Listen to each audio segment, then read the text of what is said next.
अस्सलाम वालेकुम। आज का व्लॉग करते हैं शुरू। मेरा न्यू चैनल है, मेरी पहली वीडियो है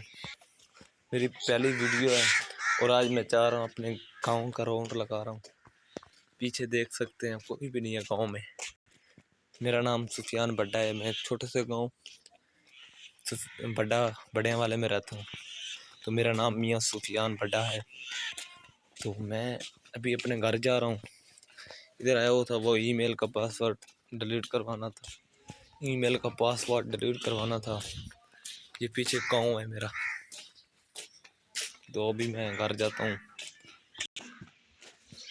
घर जाकर दवाई लेता हूँ। मेरी जान को बहुत दर्द हो रहा है, दवाई लेकर रेस्ट करूँगा। तो मैंने कहा ये मेरा पहली वीडियो है, व्लॉग है, तो शेयर कर दूँ। ये हमारी मस्जिद है गाँव। तो मैं घर को जा रहा हूँ।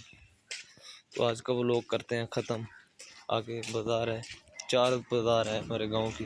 नदीम रश्का लेकर आ रहा है। आज बनती पई है भाई वीडियो, कैमरा चेक करना, रीसेट मारा तो कैमरा चेक करना। ये हुण दुकान ते आया खड़ा ते मैं वीडियो बनाउण पै गया। तो मैं दिखा ते रश्का लै ते घर वहदा पी है। Okay bye.